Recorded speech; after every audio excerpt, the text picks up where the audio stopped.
Ok, a gravação começou, tá, pessoal? Vou ler rapidamente aqui, tá, Gabriela e turma, as orientações. Eu não consigo mais ver vocês, porque eu ampliei a tela do PowerPoint. Todo mundo consegue me ouvir, visualizar? Sim. Sim. Certinho. Então vamos lá. Sim. Orientações para participação em aulas ao vivo. Prezado aluno, conforme o ofício conjunto circular número 3/2020, PROEM, PROEST, PRPI, Reitoria. Ao acessar a sala virtual, você concorda com as regras colocadas a seguir e estará ciente de que a violação dessas regras é passível de medidas disciplinares, tanto no âmbito do IFCE como no âmbito civil e criminal. Aulas gravadas. Informamos que as aulas online ao vivo serão gravadas e terão seu conteúdo disponibilizado para toda a turma.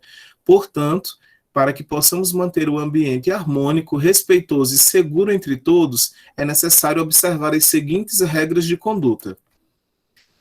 Vista-se adequadamente e escolha na sua casa o local mais apropriado, se possível, separado de outras pessoas e das atividades que estiverem sendo realizadas por elas, para que haja o máximo de atenção na aula. Para não expor a privacidade do seu lar, sua imagem não deverá aparecer. Você só deverá ativar a câmera se for solicitado e se concordar com a sua exposição e com a do ambiente onde você estiver.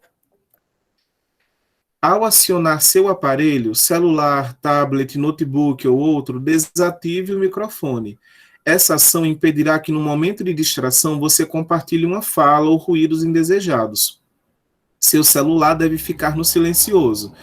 Evite também interromper a fala dos demais participantes e pelo chat, peça a palavra ao professor quando quiser fazer algum comentário ou esclarecer alguma dúvida. Vocês também podem pedir a palavra, né, pelo novo recurso que é o levantar a mão, tá?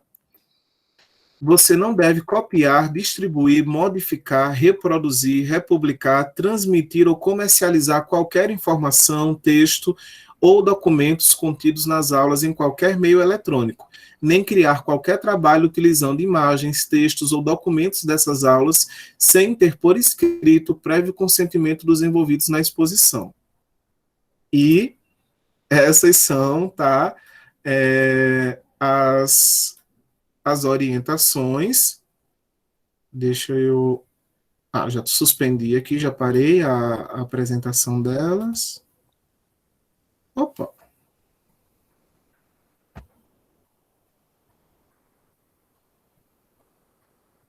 Ok. Então, hoje, essa é a nossa quarta aula da disciplina de literatura infantil, né, pessoal? A aula síncrona. E, como prometido, como combinado, nós vamos conversar com a querida Gabriela Romeu, que é a autora, dentre outros livros lindíssimos, do Terra de Cabinha, pequeno inventário da vida de meninos e meninas do sertão, que também conta com fotos do Samuel Macedo e ilustrações da Sandra Rávera. Então, vocês já viram, né, na sala, na nossa sala virtual, uma apresentação breve sobre o livro. Vamos ter a oportunidade agora de conversar com a Gabriela. Anotem suas perguntas, seus comentários, as impressões que vocês tiveram sobre o que conhecem do livro, tá, para compartilhar com a Gabriela. E eu vou ler a biografia dela conforme o livro, tá, que diz o seguinte: nasci em São Paulo, isso é a Gabriela, tá, gente? Filha de mãe mineira e pai italiano da Moca, mas cresci ouvindo histórias de um Brasil rural vivido na infância de minha mãe e de suas irmãs, todas mineiras e cheias de prosa.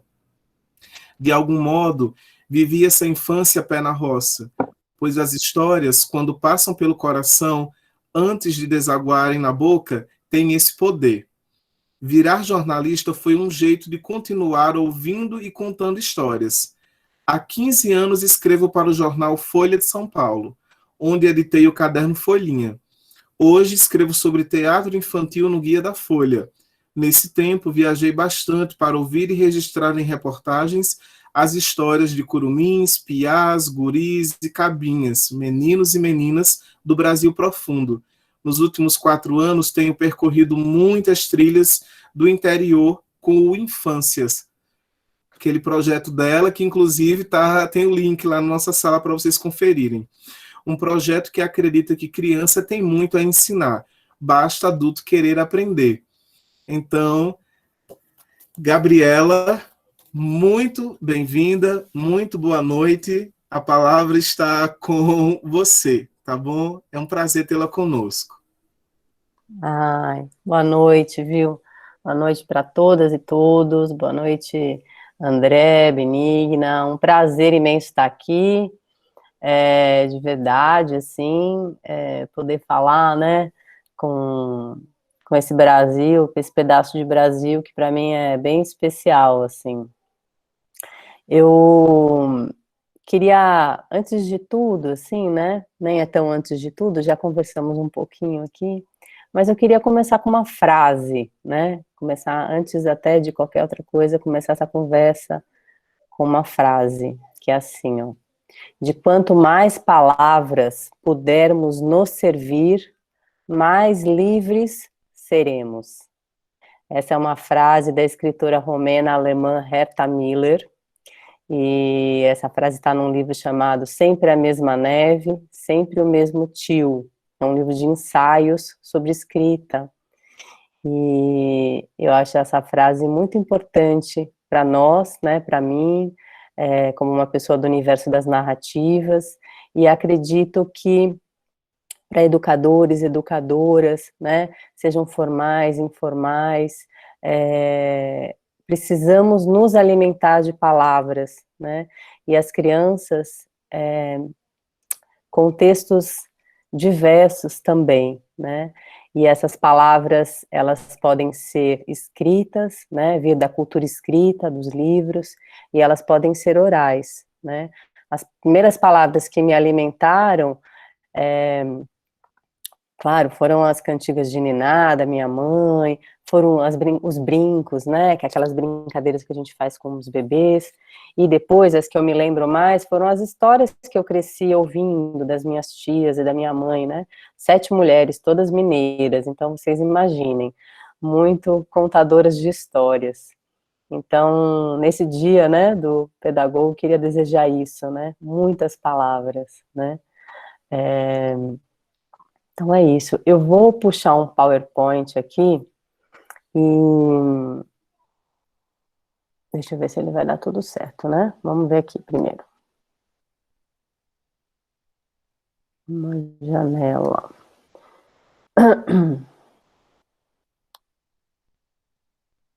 Cancelar, acho que é aqui. Tela inteira, será?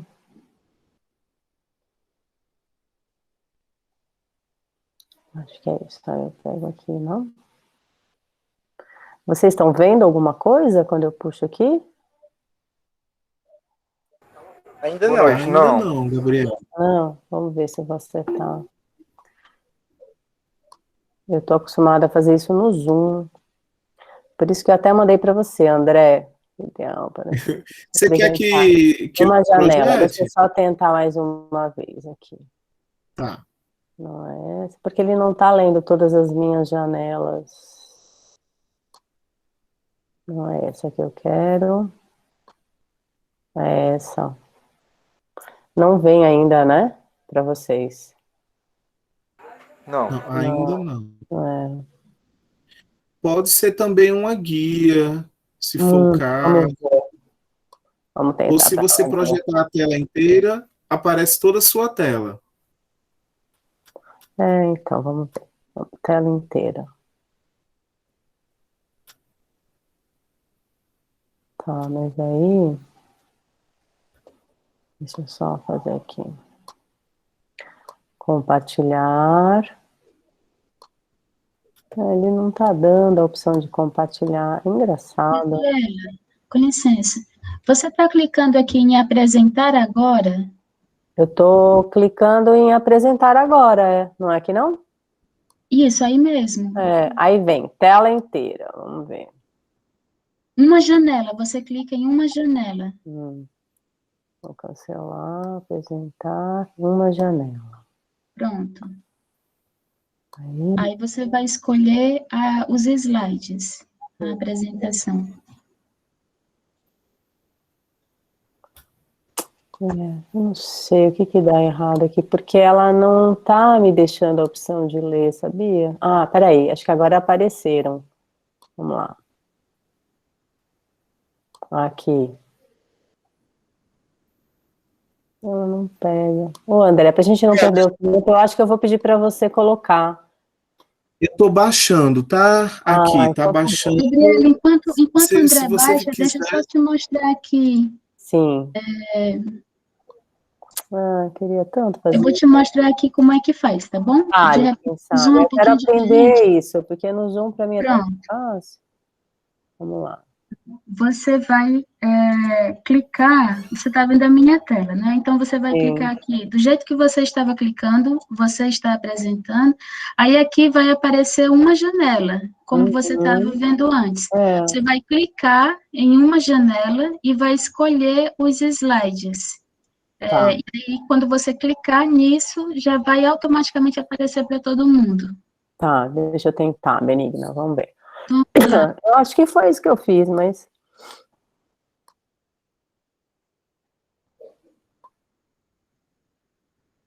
Porque eu tô com outras janelas abertas. Deixa eu botar, então, o meu...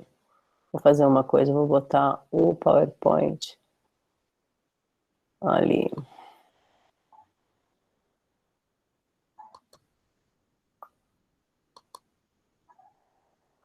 Vou botar ele na mesma. Aqui. Aí, vamos lá, apresentar uma janela. Agora, compartilhar. Agora ele vai. Ele não lê as minhas outras janelas, porque acho que agora vocês estão vendo? Agora apareceu a apresentação, Gabriela. Chão Vê se das aparece infâncias. mais. Que para mim não tá Aham, agora sim. Tá. Para mim acho que não vê, não consigo ver, né? Não, você não. Apareceu pra gente, Gabriela. Tá naquele. Aham. Isso, tá Pronto. naquele formato de slides que dá para ver os que estão do lado. Se você quiser dar, Eu vou botar dar sim. aquela ampliada, né, para ficar maior. Play. Pronto. Né? Vocês estão visualizando melhor agora? Pronto, agora tá. Agora Perfeito. foi. Pronto, gente. Perfeito. Bom, Sim. então vamos lá, né? Foi. Vamos falar sobre esse chão das infâncias, sobre o brincar e o narrar, que é um tema que eu venho perseguindo aí nos últimos anos, assim. Eu queria, antes, eu não vou ver vocês, né? Vocês estão de telas fechadas, que tudo bem, não é problema. Mas eu queria pedir para vocês fecharem os olhos. Fecharem os olhos. E enquanto vocês estão de olhos fechados, que vocês pudessem se lembrar das paisagens de infância de vocês, né? Que vocês pudessem se lembrar de vocês, criança, na paisagem, num quintal, onde vocês brincavam. Pode ser? Todo mundo de olho fechado? Pode sim. Então tá. Enquanto vocês estão de olhos fechados, eu vou ler um texto, tá? Um trecho, um fragmento de um texto. Sei que há crianças das montanhas e crianças da planície. Oscar Pastior era uma criança da montanha. O pinheiro era o seu dia a dia, aquilo que para mim era o milharal. Na sua infância, assim como as florestas de pinheiros estocavam o céu, em minha infância os milharais envolviam o horizonte. Aprendi que a paisagem da infância deixa marcas para o olhar da paisagem de todos os anos seguintes. A paisagem da infância socializa sem aviso prévio. Ela se esgueira para dentro. paisagens da infância são as primeiras grandes paisagens que nos confrontam com o nosso corpo. Sozinha na paisagem, senti medo muitas vezes. A paisagem é o primeiro grande impasse, sem motivo, do qual não consigo me lembrar.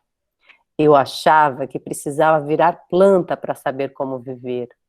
O Rio Verde do Vale, atrás do milharal, foi, deixa eu ver, ai, perdão, eu tive que diminuir aqui.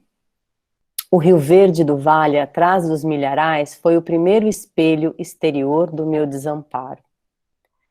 Esse é um trecho também da Herta Miller, do mesmo livro que eu já citei, Sempre a Mesma Neve, Sempre o Mesmo Tio, eu ia falar rio, e vocês podem abrir os olhos. Deixa eu perguntar uma coisa, vocês estão vendo com as telinhas do lado, André?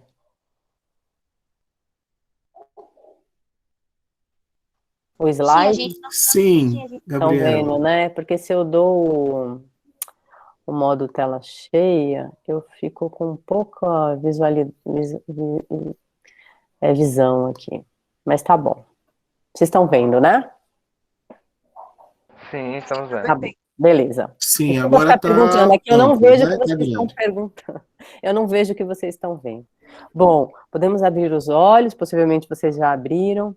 Tem Eu que- problema não, pode perguntar. Eu queria começar, né, com esse trecho também, ainda a gente está falando da Herta Miller, dessa autora romena, que, na verdade, não é uma autora que escreveu sobre infância, mas ela é uma autora que escreveu sobre regimes de exceção, opressões políticas, né, e, em seu país, e ela traz, né, no livro de ensaios dela, sobre escrita, sobre literatura, sobre leitura, ela traz um texto em que ela fala da paisagem, né, e do quanto que a paisagem, o lugar, né, nos Com licença, atravessa. Gabriela. Sim, Gabriela, tá me ouvindo, licença. André? Você me ouve, Gabriela? Tô ouvindo. Falhou a minha internet? Eu não sei se é só para mim, mas o seu áudio às vezes corta um pouquinho. Tá, eu vou ficar mais perto Ele está aqui. falhando um pouquinho. Não sei se é só Eu vou para mim. Todo mundo está ouvindo bem a Gabriela? Eu tô, professor, ouvindo bem, viu? eu também. Estamos ouvindo bem, professor. Né? Sim, Então deve ser coisa minha. Eu Tranquilo, tirei o então. meu fone, deixa eu ver, às vezes o fone pode ter alguma Perfeito. Pode interferência. continuar, Gabriela. Tá bom. Então vamos lá, mas vocês vão me avisando, tá bom? Qualquer coisa aí de internet que der problema. Bom, então, neste texto, né, a Herta Miller, ela vai nos lembrar do quanto que a paisagem, ela nos afeta, e essa primeira paisagem, né, que nos atravessou na infância, é uma paisagem que a gente leva por toda a vida, né? Então, queria começar com essa ideia, com essa imagem, que se a gente for para a filosofia também vai dizer, né, Bachelard diz que a infância está na origem das maiores paisagens, Manuel de Barros, na poesia, falou também muito do menino no seu lugar, da criança no seu lugar, né, e esse é um tema que está em Terra de Cabinha, né, um livro que parte já da ideia de terra, de lugar, porque, dialogando um pouco também com Milton Santos, né, fazemos o lugar e o lugar nos faz, né, e isso já desde a primeira infância. É importante a gente entender isso. E para mim isso foi ficando muito forte, cada vez mais evidente, conforme eu fui, nos últimos anos, adentrando diferentes quintais, diferentes realidades, diferentes infâncias, né?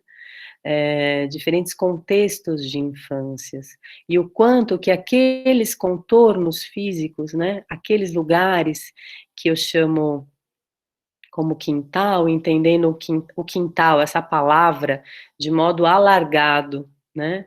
Então, o quintal, ele é o rio, ele é a floresta, ele é a comunidade, ele é a rua, ele é dentro do guarda-roupa, dizem as crianças urbanas que moram em espaços pequenos, né, nas grandes cidades.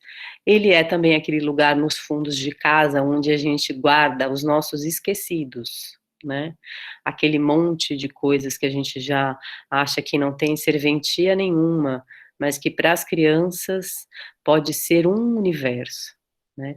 Eu brinco, eu digo que o melhor lugar para uma criança brincar, talvez não o melhor, porque cada criança pode talvez dizer o seu, mas eu percebo que bons lugares, vamos dizer assim, para as crianças criarem seus universos, são quintais como aquelas oficinas dos avós e das avós, talvez alguns de vocês tenham experienciado isso na infância, ou um terreno baldio, né, onde parece que está tudo por se fazer, porque as crianças me ensinam nos seus quintais que elas querem um mundo para construir.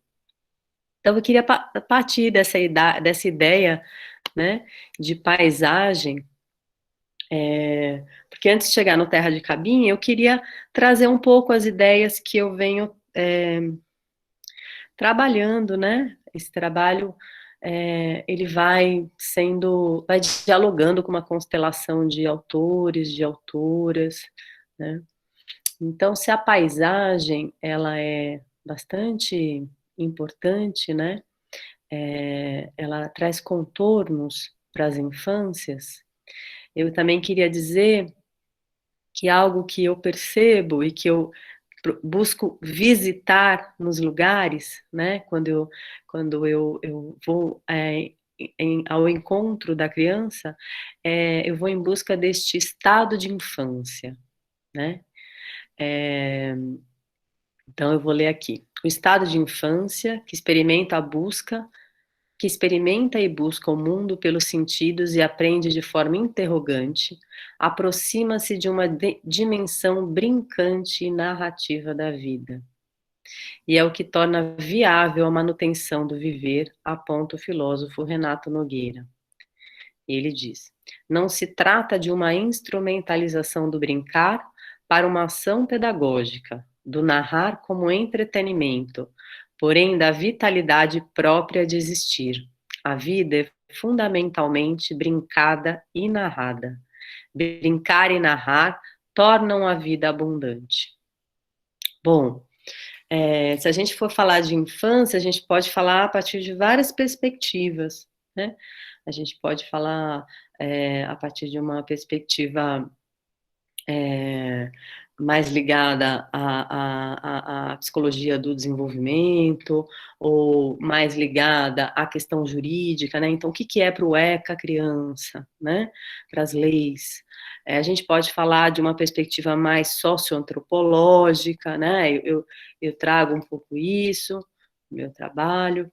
E a gente pode falar também de uma dimensão mais filosófica da infância, que é o que traz o Renato Nogueira, que é um filósofo brasileiro contemporâneo do Rio, que dialoga com outros filósofos que também falam de infância, como Walter Kohan, que é um argentino bem interessante, e eles vão falar desse estado de infância, né? Eles vão falar da infância não como um tempo, né? Aí a filosofia pensando, né? Não a infância como um tempo cronológico, né? Aquele tempo que a gente vivia um período e que se define como infância. Eles falam de uma infância como uma experiência. Então, sendo uma experiência, a gente carrega, né? Esse estado de infância a gente pode revisitar. Então, é importante dizer isso, além de ser um conceito que eu acho muito bonito, né? Da gente conhecer e pensar a infância, né? Por essa perspectiva, eu acho que é um jeito de trazer, né? Além de ser bonito, desculpa, eu me perdi aqui. Além de ser um conceito bonito, para mim ele é importante no trabalho porque quando eu vou a uma dada realidade, a um contexto, eu sou recebida num determinado lugar, eu não dialogo exatamente ou somente com as crianças, né? Entendendo as crianças no seu tempo cronológico. Eu dialogo com as crianças que habitam, as infâncias que habitam as pessoas, né? Então, os avós e as avós falam muito de suas infâncias, né? Costumo dizer que em muitos lugares, assim como tem no Terra de Cabinha, tem muitos meninos e meninas crescidos e crescidas, né? Que são esses homens e mulheres de muitas idades que seguem, né, visitando, revisitando esse estado de infância. E quando você pergunta algo sobre a infância, já estão eles lá fazendo carrinhos e costurando bonecas e lembrando de jogos ou de cantigas, né? Então, a partir dessa perspectiva de infância que eu tenho dialogado com muitas pessoas, né? Acho importante dizer. Bom, e também nesse diálogo pelos quintais do Brasil, né, nesse trabalho pelos quintais, eu venho dialogando com dois campos principais, vamos dizer assim, né? Um é o próprio da literatura, né? Então a literatura ela vai sempre me alimentar, o universo das histórias, né? Talvez mais pensar o universo das histórias do que a literatura, né? Porque se a gente falar literatura, também prefiro dizer literaturas no plural, né?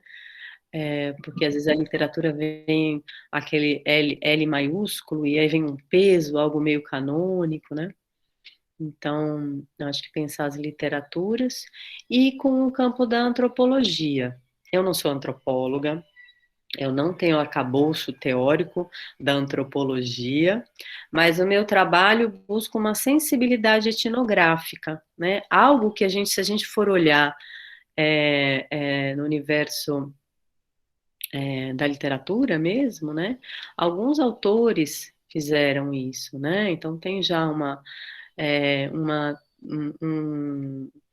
há uma família, né, de autores e autoras que tiveram esse diálogo, que dialogaram com essa sensibilidade etnográfica, né? Então, para citar alguns, a gente poderia dizer Mário de Andrade, né? Sem dúvida, Guimarães Rosa, né? Sabemos que para escrever aquela obra magistral dele, ele andou com os vaqueiros, os boiadeiros, pelo sertão, além de ter trazido as histórias, né? Não exatamente as histórias, né? Mas todo esse universo que povoou a infância dele, né? Mais recentemente, um livro que a gente poderia dizer que tem uma grande força etnográfica é o livro que, para mim, é o que arrebatou mesmo o Brasil, e com razão, que é o Torto Arado, do Itamar Vieira Júnior. Eu vou diminuir aqui um pouquinho, só para eu poder ver um pouquinho vocês. Olha só um pouquinho. Eu não vou conseguir ver vocês, mas pelo menos eu vejo o André aqui. não me sinto tão sozinha. Então, bom, Torto Arado, né, Itamar Vieira Júnior, ele traz, ele é um geógrafo, né, de formação, se eu não estou enganada, acho que é isso, ele é um geógrafo e ele faz trabalho de campo, né, fez durante muito tempo, ainda faz, se não me engano, ele ainda trabalha para o INCRA, né, fazendo trabalho de campo em comunidades ali da região da Chapada Diamantina, onde esse romance dele é ambientado. Então, só para a gente dar uma pincelada, assim, né? Então, eu me desafiei a, de algum modo, fazer isso na literatura para as infâncias. Eu sou uma pessoa do campo das infâncias, assim, né? E sempre por opção. Eu me formei em jornalismo e eu encontrava, e logo fui trabalhar na Folha, mas eu fui buscar uma vaga na Folhinha, que é o extinto caderno suplemento infantil. Não existe mais. Os jornais não acreditam mais em leitores já há algum tempo, assim, é incrível, né? A maior falência é você você fechar um caderno infantil, né? Quer dizer que você não acredita em formação leitora, né? Enfim, então eu fui trabalhar na Folhinha e eu encontrava meus colegas que tinham se formado comigo, né? E todos trabalhando em jornais, em redações. Era uma época que é, as redações elas eram ainda pulsantes e eles falavam: "Ah, eu estou trabalhando não sei aonde, eu não sei o quê, eu estou em tal lugar. E você, Gabi? Ah, estou na Folhinha." Aí encontrava de novo: "Ah, e você, Gabi?" "Eu estou na Folhinha." Aí eles meio impacientes, né? Como se eu não tivesse, como se eu fosse uma pessoa assim, ou acomodada, eu não tinha conseguido nada melhor, né? E, e aí depois eu comecei a brincar, né? Então eles perguntavam, eu falava: você ainda tá na Folhinha?" "Eu tô." Pois é, eu ainda brincava, eu falava assim: "Ah, um dia, é que eu sou devagar, entendeu? Mas eu vou crescer, aí uma hora eu vou pro folhetim, depois eu vou para ilustrar, daí quem sabe eu chego no mais, que era o caderno, né, de cultura mais é, erudito, não sei se dá para dizer isso, mas enfim, né? Porque tinha essa ideia, né, de que a infância ela é uma passagem, né, que é algo que e menorizado, né? Essa ideia, essa concepção é, é, é, equivocada de infância, né? Mas como algo, um vir a ser, né? Então, quem trabalha com infância também tá ali de passagem, né? Ainda você vai conseguir algo melhor, vamos dizer assim. E para mim, trabalhar com a infância sempre foi uma opção e uma busca, né? É evidente, né? Dizer isso nesse grupo é chover um pouco no molhado, mas não é para as pessoas, né? Não é em muitos grupos, não é em muitos lugares, né?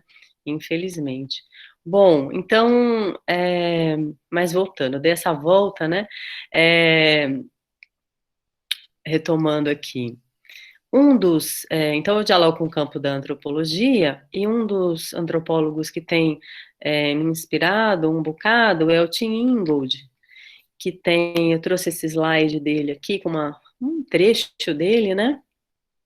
Porque o Tim Ingold, ele é um antropólogo que, inclusive, é bastante interessante, né? Ele entende a antropologia como uma prática de educação, né? Ele entende a antropologia como um lugar de aprender com o outro, né?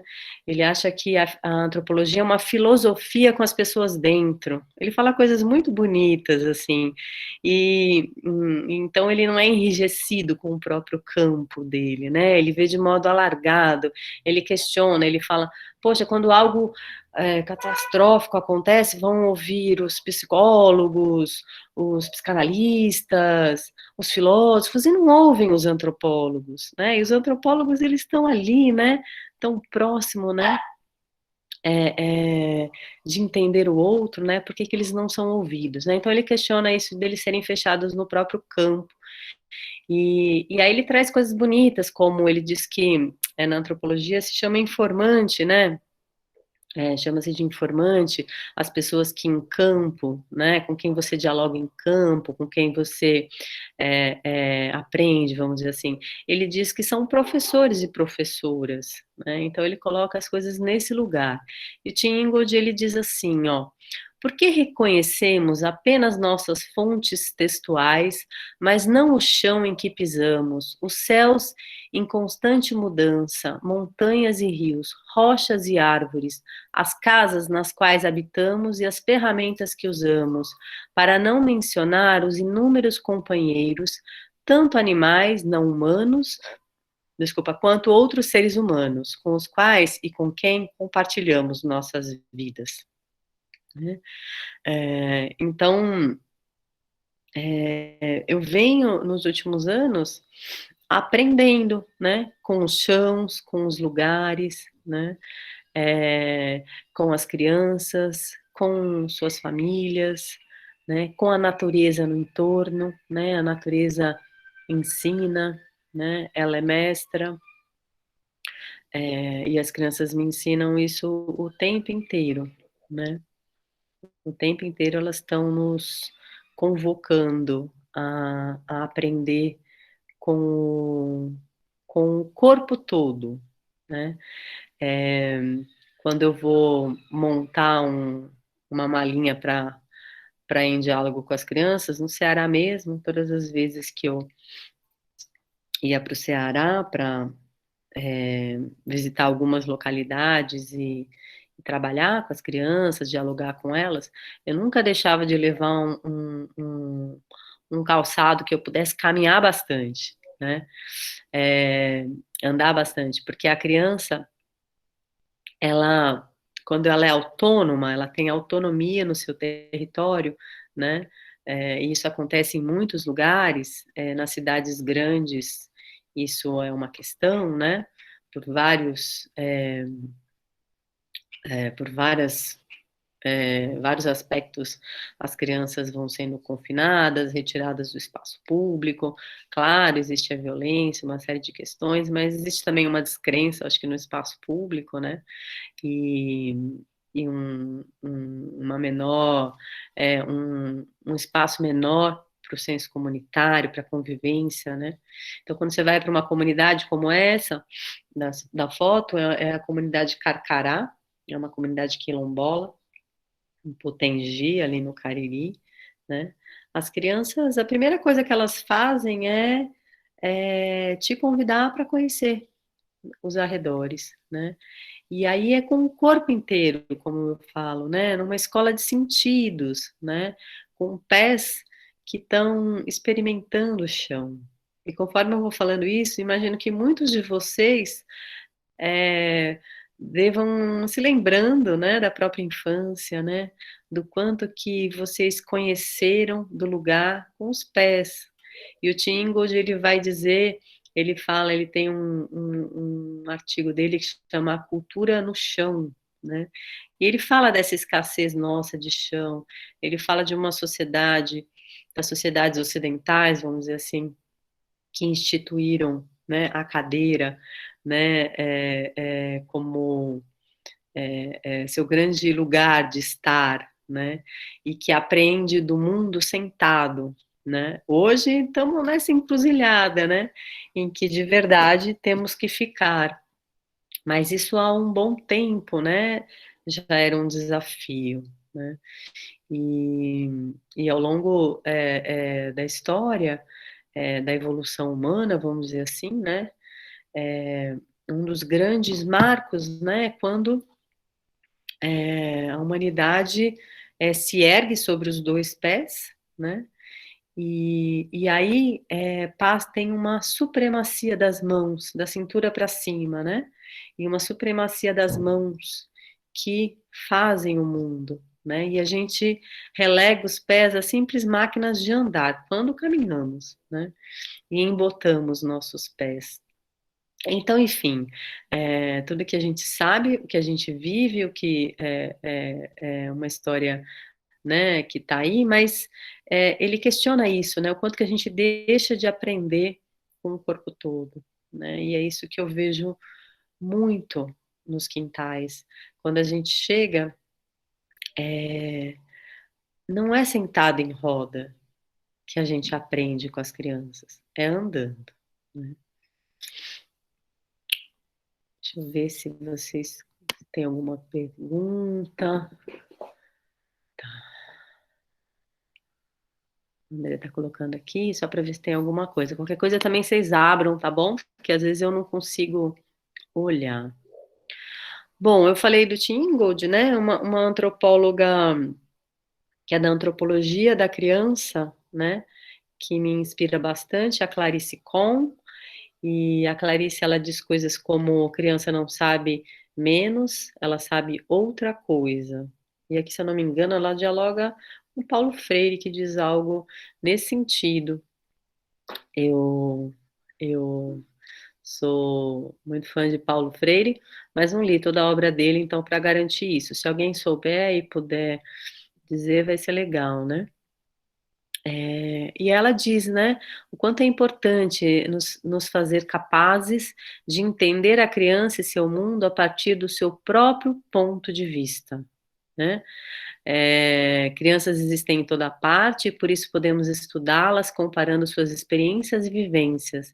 Mas essas experiências e vivências são diferentes para cada lugar, e por isso temos que entendê-las em seu contexto sociocultural, né? Então, algumas coisas que vão dizer a antropologia da criança e que de alguma forma me guia, né? Eu percebo que é desafiador, né? Eu percebo não, eu posso dizer que é desafiador seguir premissas assim tão que parecem tão simples, né? E é difícil, elas são difíceis, porque os nossos gestos são tão adultocêntricos, né? Somos tão escolarizados, né? Que às vezes é tão difícil a gente aprender por outras vias, então eu fico o tempo inteiro me olhando para que eu de verdade me coloque num lugar, né, da troca e do aprendizado com as crianças em seus territórios, assim, que é algo que é fundamental. E, né, porque, né, a criança é narradora de mundos, né, costumo dizer. Ela está o tempo inteiro nos contando histórias, né? Em muitos lugares, em alguns contextos de infância, né? Às vezes as crianças nem contam tanto pelo verbal, né? Mas por seus muitos fazeres, né? Manifestos por muitos sentidos, né? Em todo o corpo. E elas trabalham em grupo, né? São narradoras coletivas, né? Em seus territórios. Isso é muito bonito de ver. Então, enquanto um menino vai ensinar como é que sobe na árvore e pega os frutos lá do alto, né? Outra menina vai ensinar a fazer um brinquedo, né? Ou seja, elas estão o tempo inteiro usando muitas linguagens para contar suas histórias, né? Então, eu queria pedir, deixa eu ver se eu vou conseguir aqui, mas talvez... Você conseguiu baixar, André, tudo? Só para Sim, Gabriela. muito tempo. Tem um vídeo naquela pasta que se chama Meninas Chicrim. Vamos colocar? Eu tenho que parar de apresentar aqui para você conseguir, né? A menina, eu não estou vendo com esse. Eu acho que eu achei. Chicrim com X? Chincrim com X. Deixa eu ver se abre aqui. Eu preciso parar, acho que tem que parar minha apresentação, não? Tem sim. Eu vou parar. Só para Vamos, não ficar aqui, eu não consigo, não sei o quê, você vai se fazer mais rápido. vamos lá. Aí a gente ganha. Apresentar uma janela. Aqui. Vamos ver se vocês conseguem ouvir, tá, gente? Vocês me confirmam.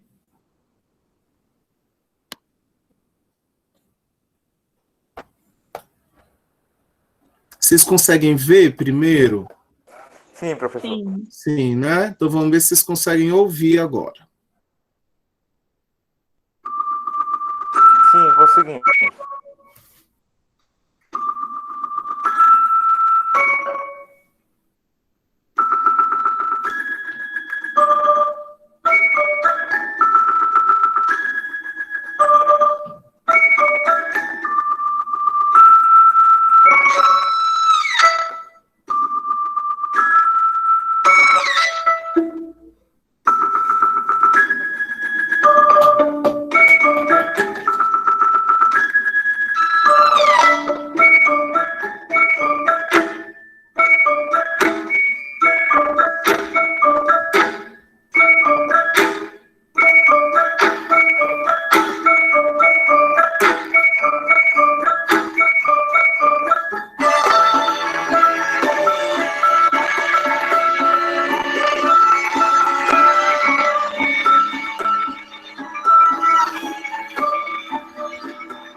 Obrigada, André. Nada.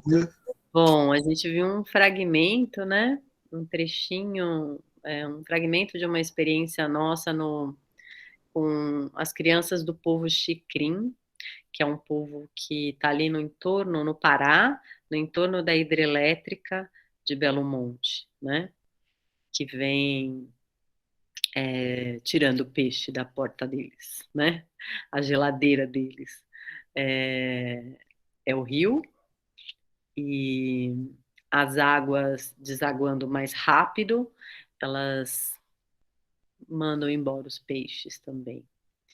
Então a gente circulou ali naquela região, né? Eu falo a gente porque meu parceiro é o Samuel Macedo, que é um cearense, né? Fotógrafo, nascido no Cariri, e trabalho também com a Malene Perê, que é de Minas, e é outra jornalista. Viajamos geralmente em três. E o povo Xicrim é um povo que estuda a Clarice Con, né? Ela é estudiosa do povo Xicrim profundamente. E eu trago esse pequeno fragmento, além da beleza, né, da gente poder adentrar um pouco na infância Xicrim, né, fazer uma mirada, né, dessa infância, eu acho significativo quando a gente chegou na aldeia Bacajá, que é uma das aldeias principais, onde a gente pôde ficar um tempo, a gente acordou no dia seguinte bem cedinho para ver a aldeia acordar, né? Ah, vamos ver a aldeia acordar, vamos conhecer esse movimentar. E quando a gente acordou, claro, né? Quem veio primeiro? Primeiro vieram os cachorros, né? Porque eles ficam lá fazendo a segurança da aldeia, fazendo o papel deles, e aí uns gringos chegando lá, né? Imagina, veio a cachorrada toda, assim, né? Eu falei, ai, meu, lascou-se, né? O que a gente vai fazer agora? Bom, conseguimos vencer os cachorros, passamos por esse obstáculo. Quando a gente chega no centro, ao centro da aldeia, e começou a amanhecer, vieram as crianças, né? Elas começaram a sair e a se movimentar. E a gente deixou a câmera no tripé, né, parada, e a gente estava filmando, né? E a gente achava que a gente estava buscando uma história. Na verdade, as crianças estavam contando uma história quando elas já brincavam com a câmera, né? Então, elas começam a narrar já desde aí, né? Já desde esse primeiro se apresentar, assim, né? Desse primeiro oi, né? E acho interessante também, né? Porque a câmera ela faz uma triangulação, né? Acho importante para discutir isso, né? Não estamos só nós e as crianças, né? Existe uma câmera, ela muda, né? Eu gosto de colocar isso porque ela muda, sim, a relação. Ela cria uma triangulação e com aspectos legais e outros talvez não, outros não tão legais, né? É preciso ter muito cuidado no registro, né?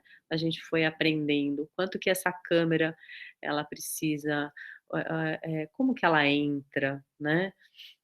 Como que ela dialoga, né? Não dá para dizer que ela é invisível, ela é muito visível, né? As crianças, todos nós temos esse fascínio pela imagem, né? Então, elas estavam ali, entendendo que elas estavam sendo filmadas, e aí elas vinham atrás que elas queriam ver a imagem, né? Esse encontro tem mais de 10 anos, assim, isso foi por volta de 2010, 2000, não, 2011, né? Então é isso, tem 10 anos. Então, acho significativo trazer esse videozinho sobre as crianças narradoras, né? Mas eu vou avançar aqui, vou falar mais um pouquinho e aí abrir, né? Porque a gente às vezes traz muitos elementos e acho que vale a gente partir, assim, de uma conversa com vocês. Deixa eu tentar de novo. O que que era mesmo, gente? Era uma guia, né? Ah, eu sou tão ruim, eu esqueço. Ah, consegui, pronto. Compartilhar. Ufa. Deixa eu ver aqui, vou botar maior. Bom, então eu falei um pouquinho, né, Passei por alguns conceitos, alguns campos, alguns autores. E aí eu queria falar da ideia de inventários, né? Como a professora Benigna lembrou, assim como o professor André, o Terra de Cabinha é um pequeno inventário da vida de meninos e meninas do sertão. Então, eu queria falar um pouquinho dessa ideia de inventário que eu venho também trabalhando. E eu acho, sempre que eu tenho oportunidade de falar, dialogar com a educação, eu gosto mesmo de falar dos inventários, porque eu entendo o inventário como uma prática, e acho que ela pode ser usada no trabalho com as crianças, né? Enfim, depois eu posso até falar mais disso. Mas vamos começar com um trechinho do Terra de Cabinha, não sei se vocês leram esse. Minha caixa de cacarecos é meu inventário de segredos. Metade é inventada, metade também. Tem peão velho, lachado, sobrevivente de uma batalha. Medalhinha do meu padim, presente da avó. Time de futebol de vidrinho que caiu para a segunda divisão. Estava sem sorte no último campeonato. Carrinho de lata lá da feira de Juazeiro. Peteca de colchão, ferro para jogar em finca, um fio de bigode do meu avô. Esse é um inventário, né? É um trecho em que o Cabinha ele fala do seu inventário, mas o livro todo é um inventário. Inventário, né? Partindo dessa ideia, né, de um princípio inventariante, inventário a gente sabe, né, é a reunião de um universo, né, que pode ser, né, o próprio Aurélio, né, quando alguém morre, deixa o que fica, né, não necessariamente os bens, mas o que fica é inventariado, né. Vamos pensar assim, para além do universo material, né, podemos inventariar as coisas não só materiais, acho que as imateriais também, de alguém que não está mais entre a gente, né? Juridicamente seria isso, os bens materiais, né? Então, uma lista discriminada, um registro, uma relação, um rol de mercadorias, né? Então, tem esse sentido de enumeração de coisas, né? A palavra inventário, ela vem com essa, com esse entendimento, né? Com esse significado. Mas a própria palavra, ela traz também a ideia de invento, de invenção, de coisa imaginada, criada, feita, engendrada, né? É, e aí ela nos aproxima do fazer poético e da ficção. Então, essa palavra para mim é cara porque eu acredito que deixa eu mudar aqui, né?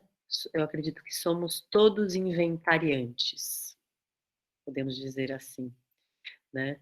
E estamos o tempo inteiro inventariando as nossas coisas. A forma como a gente organiza isso é que pode ser bem interessante, né? Que a gente organiza essas listas. Então, Charles era um menino do século XIX que vivia sempre às voltas com seus besouros. Quando achava um besouro novo, tudo anotava sobre aquele bicho. Coisas como preto intenso, capturado embaixo de pedras, em um local pantanoso. E não só os besouros faziam parte das coleções desse menino.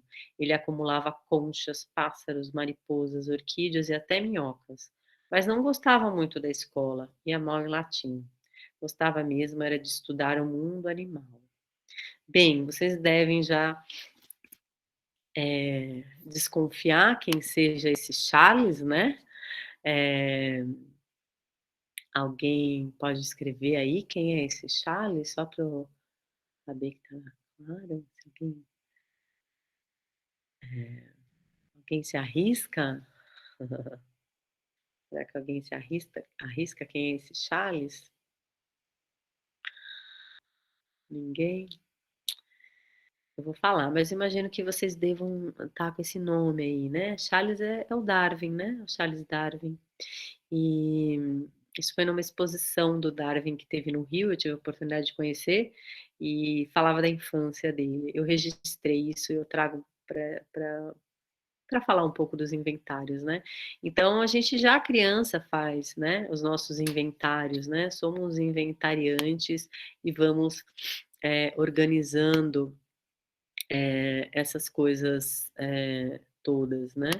E, e eu tenho feito isso nas minhas práticas, entendendo o inventário como uma plataforma de narrativas, né?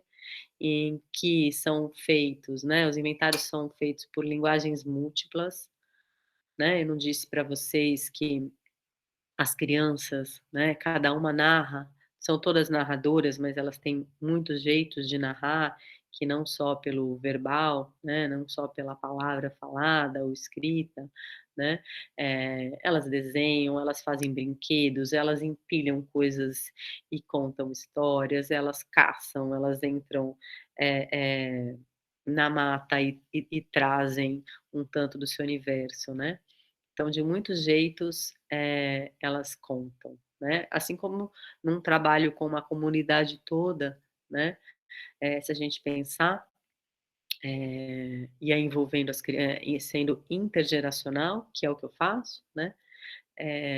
Os avós, as avós vão contar histórias, né?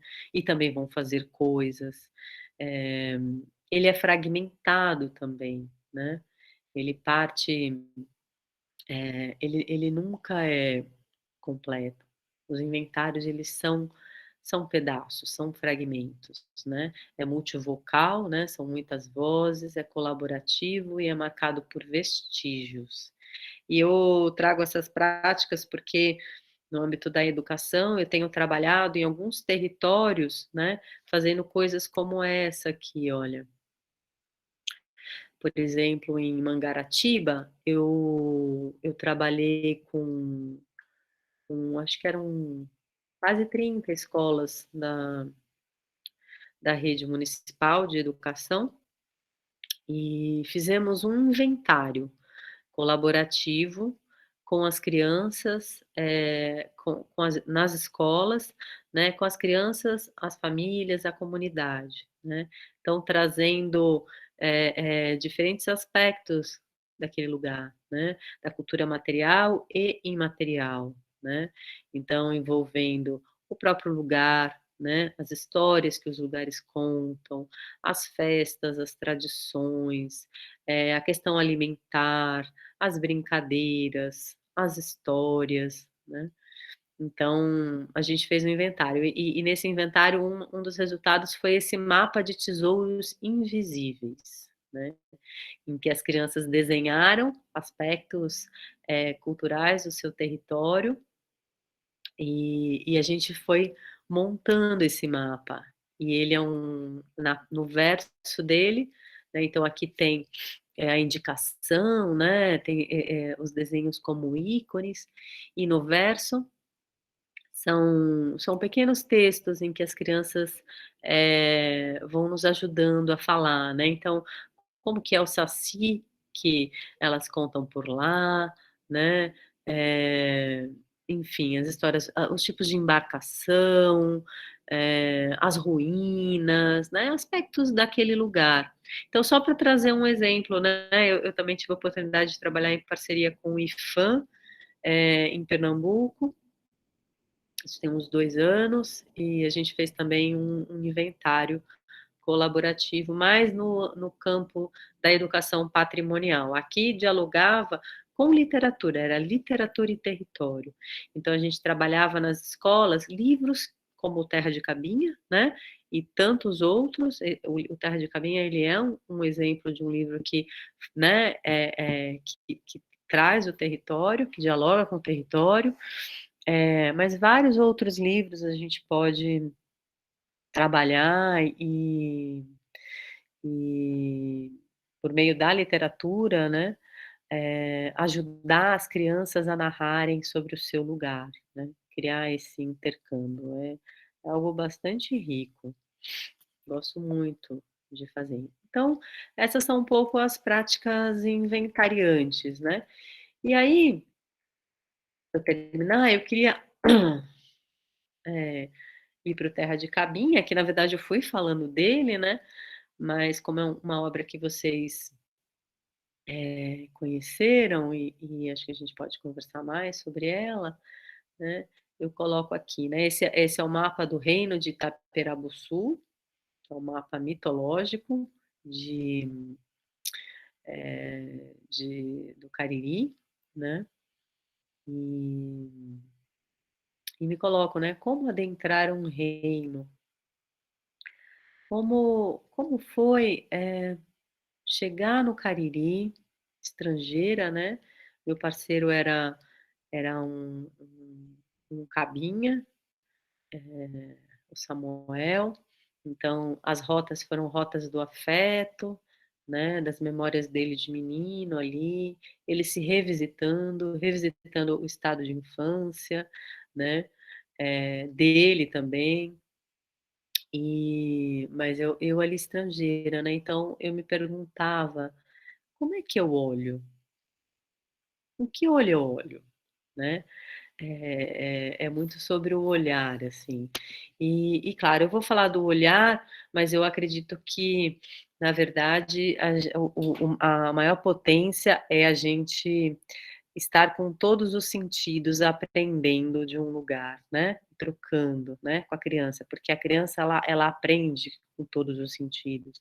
Isso tem um livro de um outro, ele é sociólogo e antropólogo, David Le Breton, que chama Antropologia dos Sentidos, em que ele fala disso, né, de uma educação de sentidos.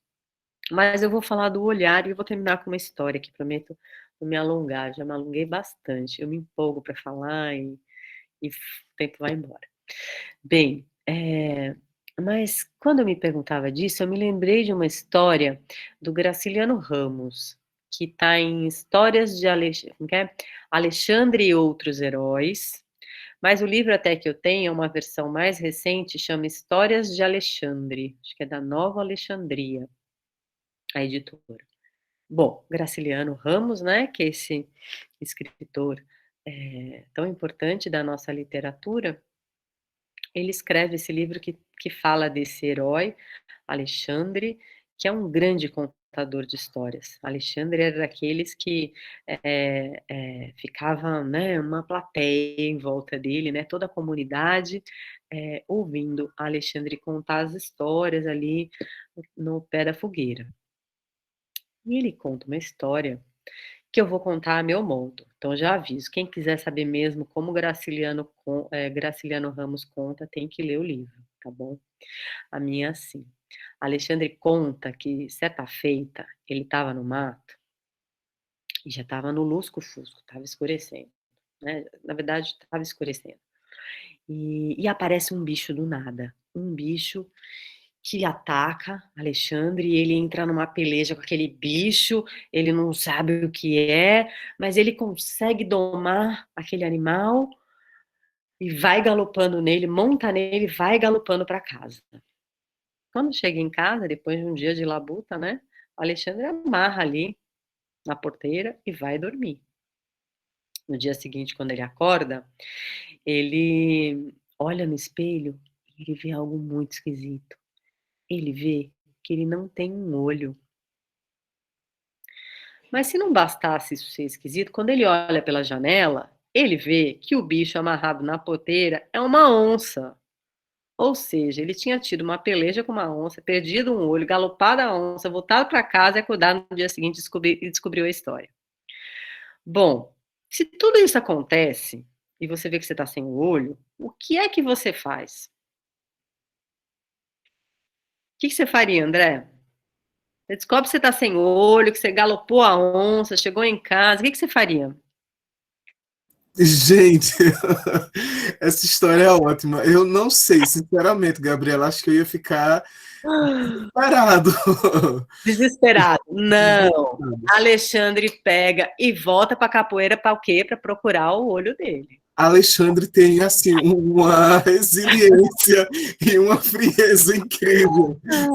E nada melhor do que habitar as histórias fantásticas, né? Então, ele volta e ele vai procurar o olho dele. E procura que procura, ele acha num toco de pau o olho dele.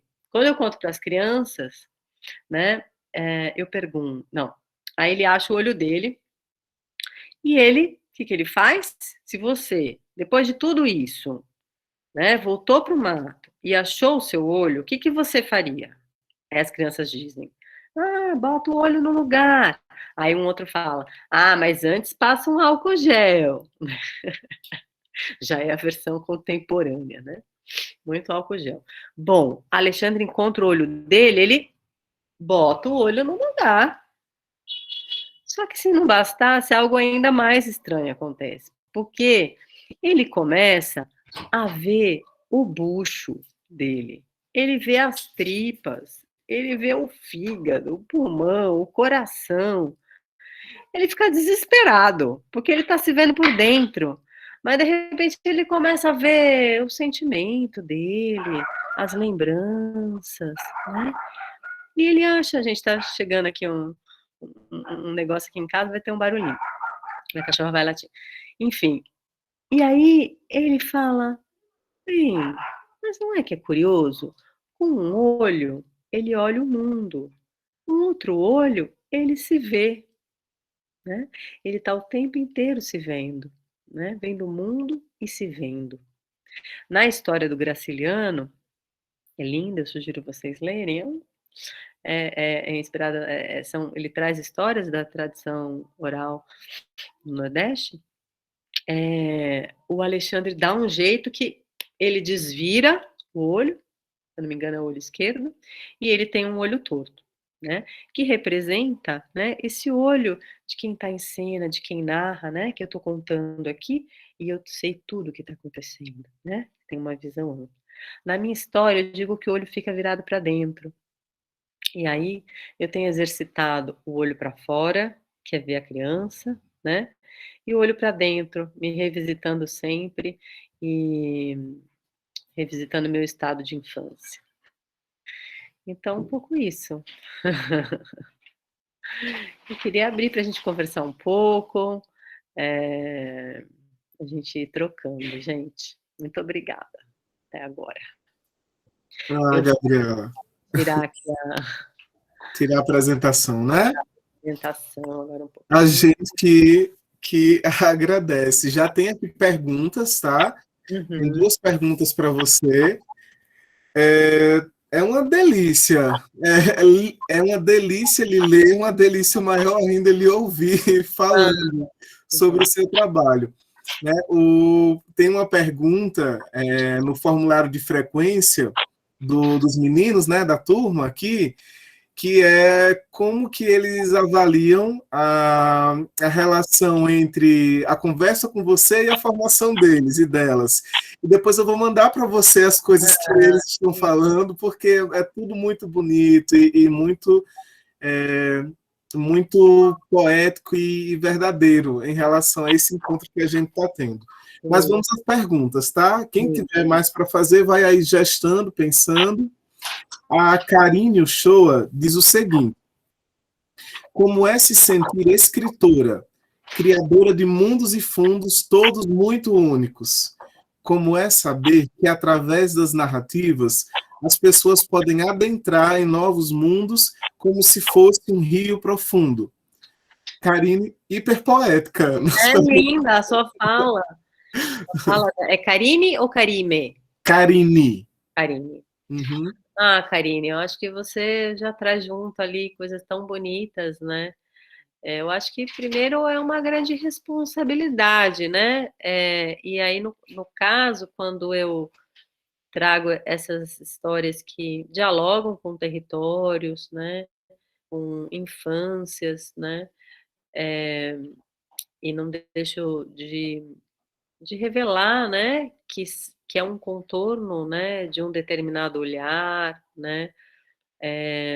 Que é um contorno poético também, mas é com muita responsabilidade, né? Entrando, pedindo muita licença e voltando e tendo a oportunidade de mostrar para as pessoas, né, as histórias que elas compartilharam e, de certo modo, elas permitiram, né? que pudessem ser contadas no caso do Terra de Cabinha, né? Em tempos em que a gente fala tanto do lugar de fala, né? Eu sou uma mulher branca, urbana, então eu sempre me pergunto, né? Eu sempre me lembro que é com muito cuidado que é preciso entrar, né? E por isso que acho muito importante, me cobrando essa responsabilidade, acho muito importante atuar em projetos em que eu fortaleça os narradores locais, né? Porque o que eu posso oferecer é um pouco isso que eu faço, né? Eu, eu tenho um fascínio pelos territórios onde eu tenho a oportunidade de circular e conhecer. E acho que eu posso contar, né? O que eu posso oferecer é um pouco como eu conto essa história. Mas a minha história, ela nunca se sobrepõe, ela nunca ela ainda está aquém da história da história da história que cada um pode contar, né? O que conta, o próprio narrador conta. Então, estou falando isso porque, primeiro, assim, é muita responsabilidade mesmo, né?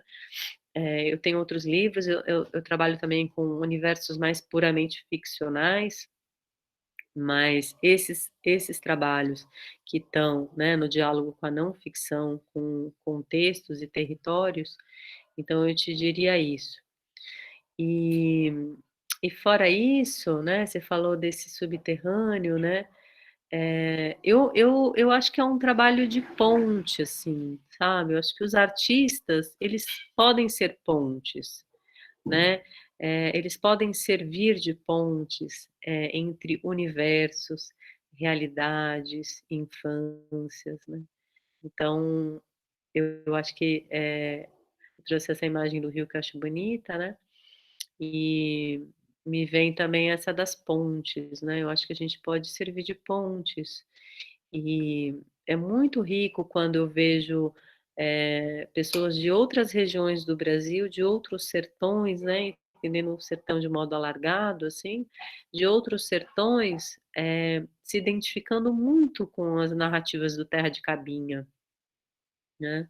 As pessoas se conectam ali com muitos aspectos, apesar de ser um outro léxico, né? São outras palavras da própria infância, os brinquedos às vezes são próximos, mas muitas vezes são outros, ou têm outros nomes, mas há uma conexão, porque, voltando à sua imagem, esse rio, né, apesar de falarmos, né, eu falo isso em diálogo com a antropologia, né, mesmo, né, da questão dos contextos, dos contornos, né, socioculturais, há um rio, parece que nos corre, assim, né, então, esses sertões, eles têm algumas conexões também, né. Acho que é um pouco isso. Adorei sua pergunta. Tem outra pergunta, tá, Sim. Gabriela? Essa é da Poliana Cavalcante. E aí a Poliana diz o seguinte: achei um trecho bem interessante, que é: sempre tive o sertão, abre aspas, né? Sempre tive o sertão como rota, e o Cariri é um desses lugares que me encantaram até mesmo antes de por lá pisar. Fecha aspas. Como foi, Gabriela, essa experiência de conhecer o sertão, de conhecer o Cariri? E de onde surgiu a ideia de escrever o livro? Ah, legal. Então, por que que é esse antes, né? O Cariri, ele tem uma força, né, no imaginário, ele está cantado, né, ele está nas histórias. Então, eu sempre sonhei em conhecer o Cariri, assim. E uma vez ligaram no jornal, nessa época, quando eu fui ao Cariri pela primeira vez, eu trabalhava na Folha. E aí ligaram lá procurando uma outra jornalista, eu acho, nem lembro, mas era uma outra pessoa. E aí ela começou a contar o que era e estava procurando essa pessoa, mas ela não respondia. Era um convite para ir para o Cariri. Eu falei, o quê? Uma pessoa não responde, ela quer ir para o Cariri, mas eu quero ir para o Cariri. Você pode me convidar. Ela, mas quem é você?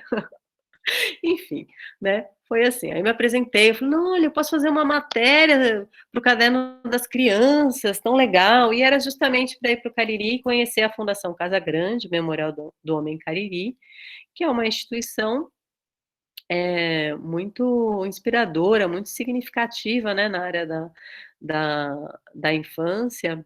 É um lugar onde, não sei se alguém aqui já teve a oportunidade de conhecer, mas é um lugar que eu acho que se existe um lugar, onde há protagonismo infantil e juvenil, eu acho que é lá, assim. Eu já rodei muitas instituições, assim, no meu tempo de jornalista, eu fazia, em paralelo ao Folhinha, eu fazia um prêmio chamado Empreendedor Social, e eu pude visitar muitos lugares, assim, né.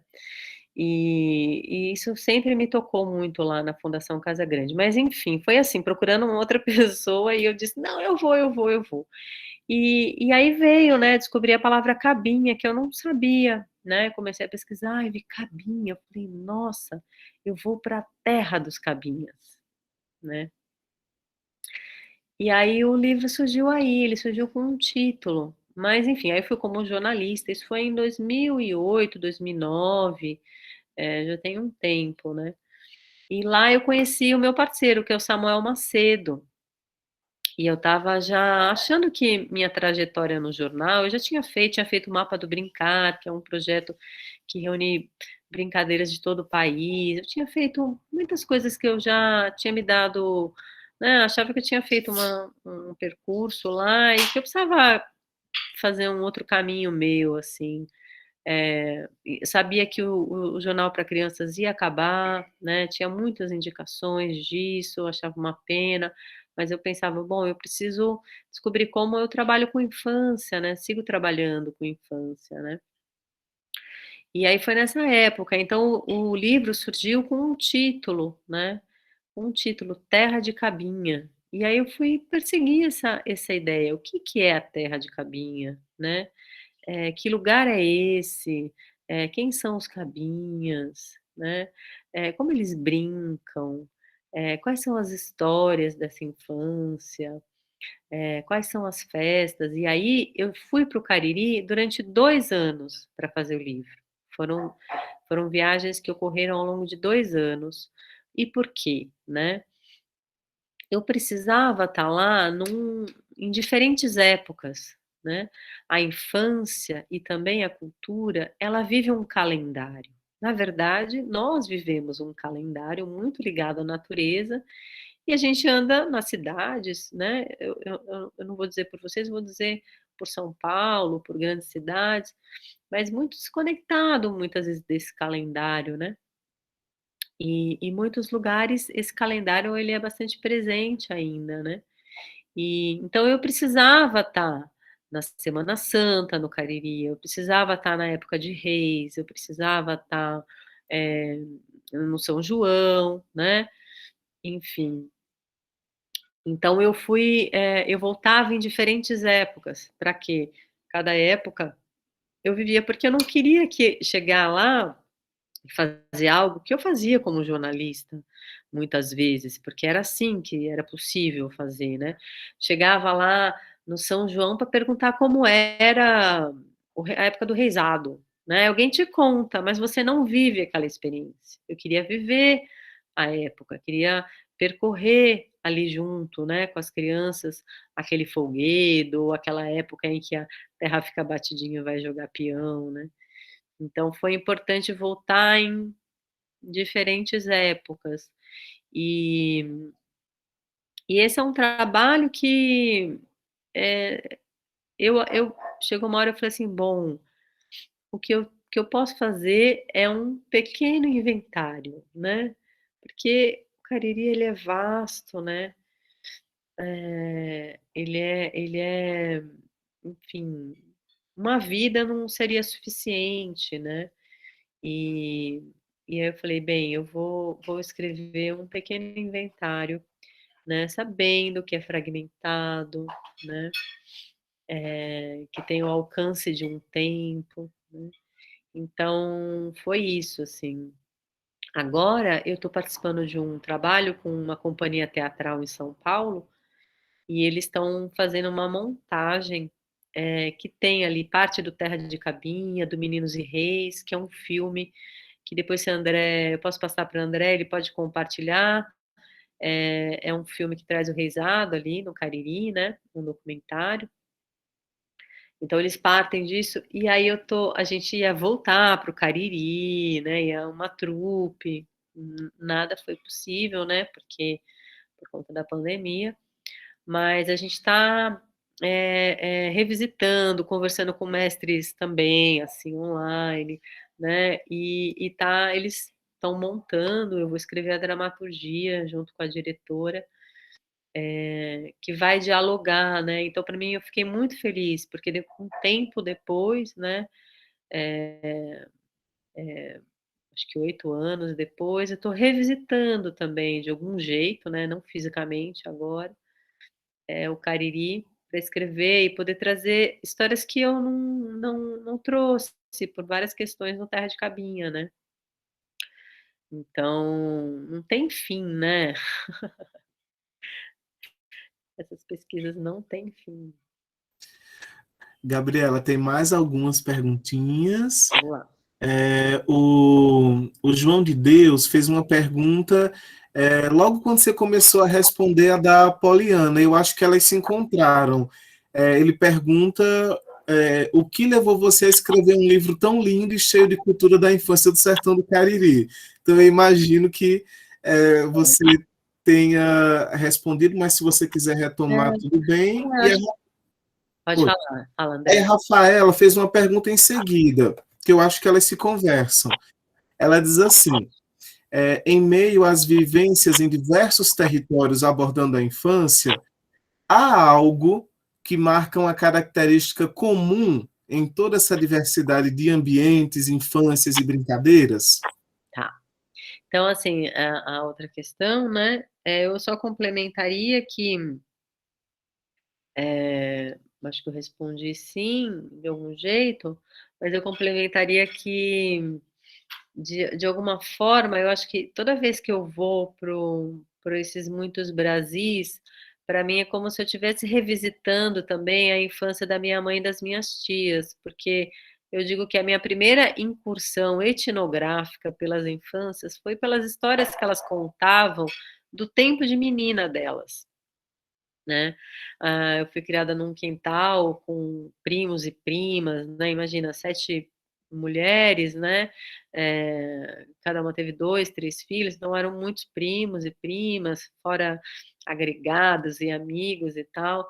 E a gente ficava lá e brincando e brigando e criando coisas, e elas contavam essas histórias, né? Então, toda vez que eu não necessariamente volto, mas toda vez que eu vou para o Brasil profundo, rural, e às vezes não exatamente rural, né? Nessas fronteiras do rural e urbano, é como se eu estivesse visitando, assim, né?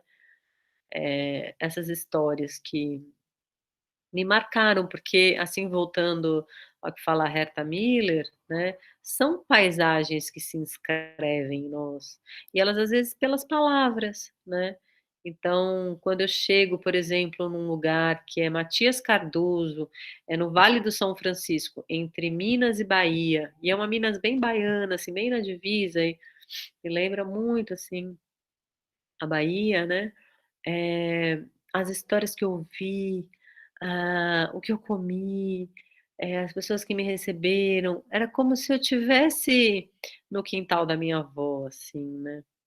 Então, eu acho que tem isso, eu acho que apesar de eu não ter, né, o conta não ter não ser dessas realidades, né, digo, por eu ser urbana e tal, eu acho que essa via, né, dessas minhas paisagens primeiras que vieram até pelas palavras, elas me ajudam a me conectar, a conseguir ler, a acessar uma veia sensível, né, para escrever, né, para dizer.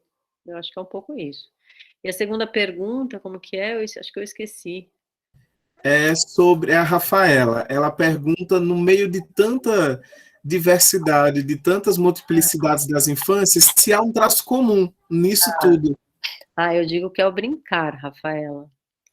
Todos os lugares, em todos os tempos, né? Eu acho que ainda hoje você vai ver, né, muitos contornos, né, muitos jeitos de entender a infância, por exemplo, para o povo Xikrin, criança é diferente. A infância acaba quando a criança casa, né? Quando a menina e o menino casam. E aí a infância acabou. Se for com 15 anos, até os 15 anos é criança. E não, eles têm vários nomes para denominar a infância, né? Também. Então, assim, a ideia de infância, né, a concepção de infância muda, as manifestações das crianças mudam, mas o brincar é uma língua universal da infância, assim, em todos os lugares. E era sempre por meio do brincar, né, que a gente se conectava, assim, era sempre o primeiro contato.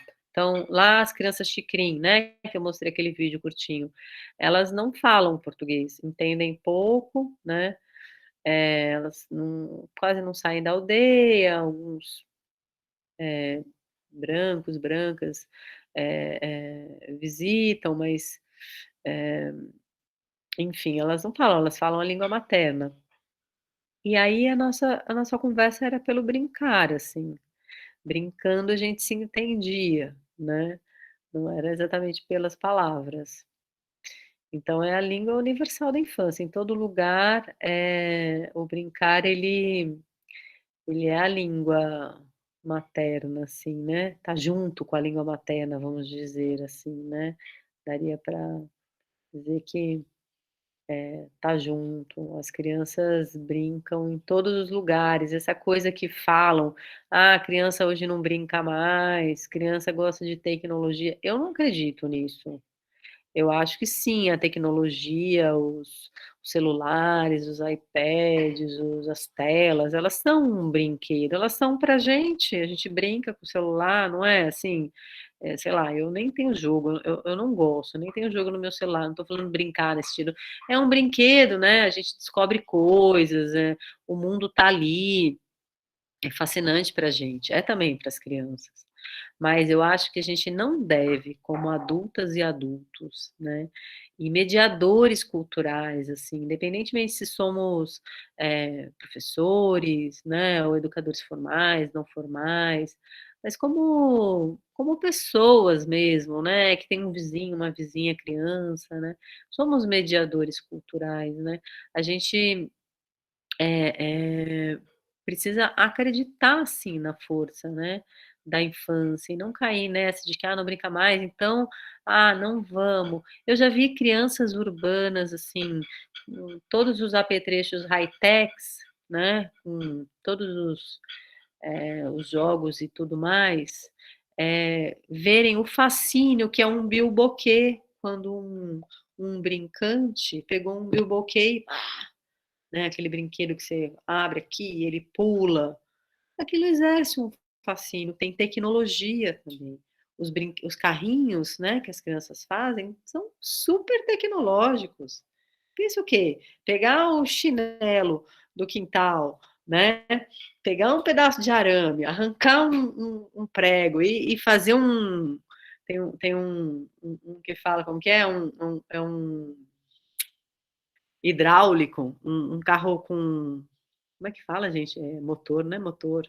Nem sei, eu não entendo nada de carro, mas ele é hidráulico, alguma coisa hidráulica, vocês vão saber o que eu estou falando, melhor que eu.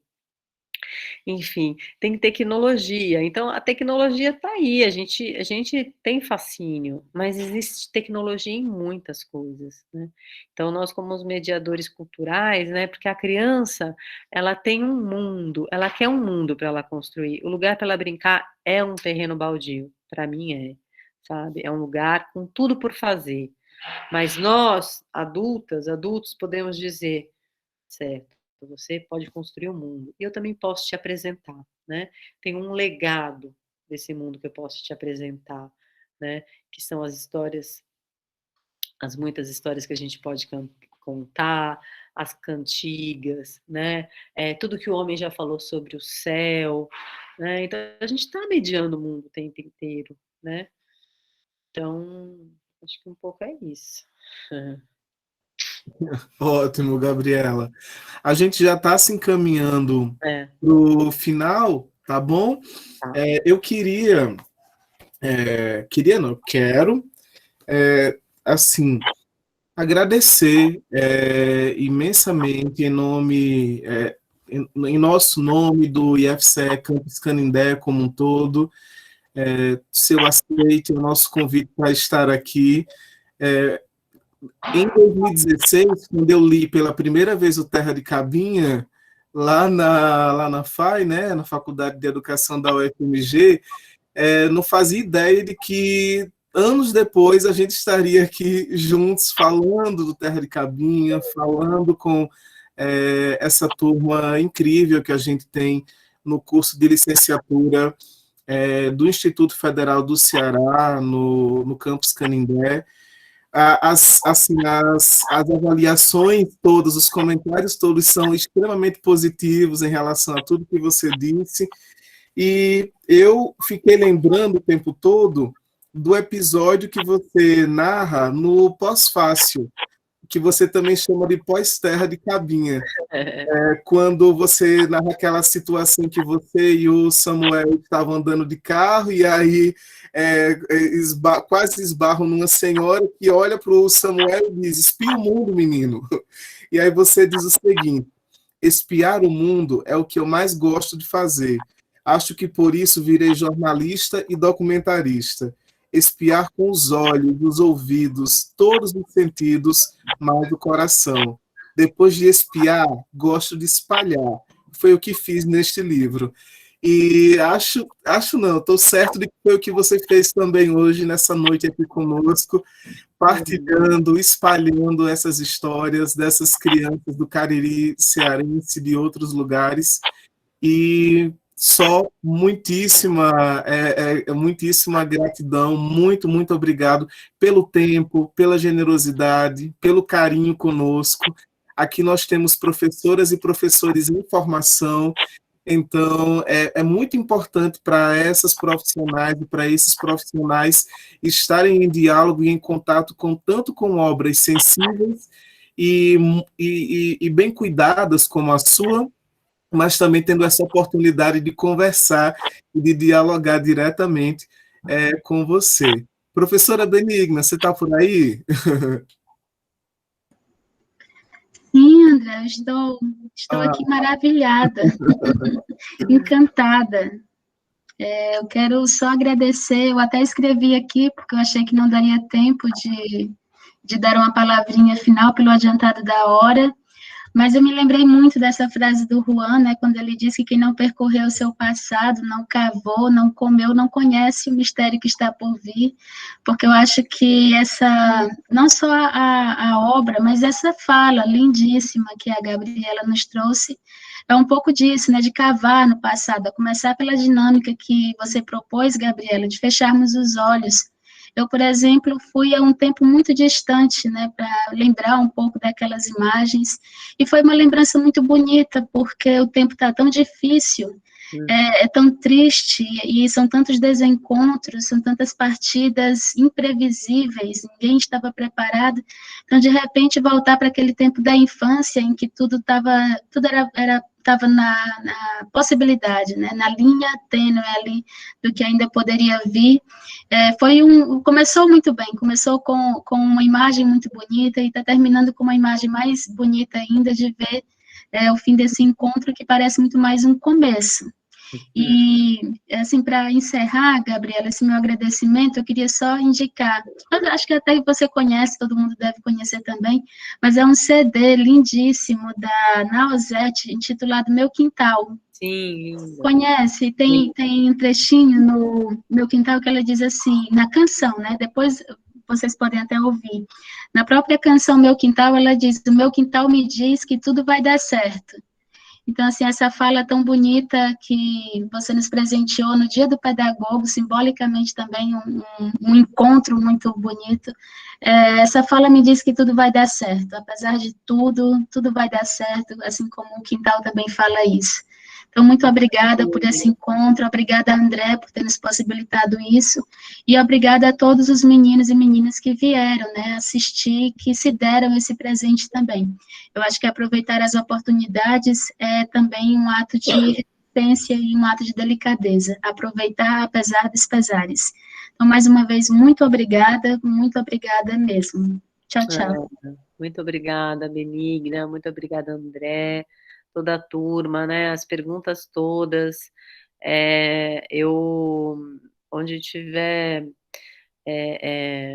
gente da educação, né, eu estou junto, eu acho que a gente tem tanto trabalho para fazer neste país, né, sabemos, então eu quero sempre estar junto, assim, né, porque é isso, eu acho que é a nossa responsabilidade, assim, acho que está dentro desse guarda-chuva, dessa responsabilidade, né, do que somos, né, e reforçando, assim, a fala da Benigna, né, eu me lembro agora aqui do Paulo Freire, em A Sombra desta Mangueira, ele tem um texto bonito sobre a infância dele, e ele escreve do exílio, ele diz que é, ele se sabe melhor cidadão do mundo, brasileiro, pernambucano, é, recifense, depois que ele se sabe no chão de infância dele. Não são essas palavras, mas é isso que ele diz, então vale ler. Né? Então, a gente está precisando muito se saber, né? Somos um país em que precisamos nos saber, né? Saber dos nossos chãos, assim, de quem somos de verdade. Então, eu agradeço imensamente, assim, essa oportunidade da gente conversar. Para mim foi prazeroso demais. Muito obrigada, de verdade. O agradecimento é todo nosso, Gabriela. Agora eu quero pedir para quem puder ligar as câmeras, eu sei que não é todo mundo, super compreendo, é para quem puder mesmo, para a gente tentar captar aqui um pouquinho, um fragmento fotográfico desse momento, certo? Enquanto o pessoal vai se criando coragem para ligar, eu quero agradecer também a presença da Carla, a presença da Emanuele, a presença da Vanessa. Elas são alunas e profissionais de outros cursos. Carla, por exemplo, é de Campina Grande, na Paraíba. Emanuele foi aluna do IFCE Campus Canindé, atualmente é mestranda na UFRN e é profissional da Prefeitura Municipal de Fortaleza, professora que trabalha com crianças, inclusive. Vanessa é aluna de outro curso, está aqui também. Então, essas pessoas ficaram muito curiosas e animadas logo que a gente começou a divulgar. Então, a gente já tem aqui o João, já tem aqui a Emanuele, já tem o Erandi. Erandi, assim, no espaço, adorei. Depois você vai me ensinar a fazer isso, para cobrir a bagunça de trás. A Aline está aqui também, que maravilha. Então, no 3, a Paula também está aqui. Que bom ver vocês. A gente ainda não tinha se visto, Gabriela, você acredita? Até esse momento, a gente ainda não tinha visto. Olha, que momento especial, hein? Então, deixa eu colocar aqui as nossas telinhas. Pronto, então no 3, todo mundo sorri, tá bom? E eu printo a tela. Aí ninguém escreve no bate-papo, tá? Porque senão vai aparecer, vai cobrir alguém. Parou de escrever o bate-papo agora. Vamos lá, então. 1, 2 e 3. Ninguém escutou o clique, mas a foto foi feita. Deixa eu só verificar aqui. É muita tecnologia, viu? Né? Então, é isso. Gabriela, brigadão. Obrigado, turma. Obrigado, Benigna. E até muito breve. Breve. Benigna, estou por aí, viu? Só me acionar. Um beijo enorme, gente. Beijo. Boa noite.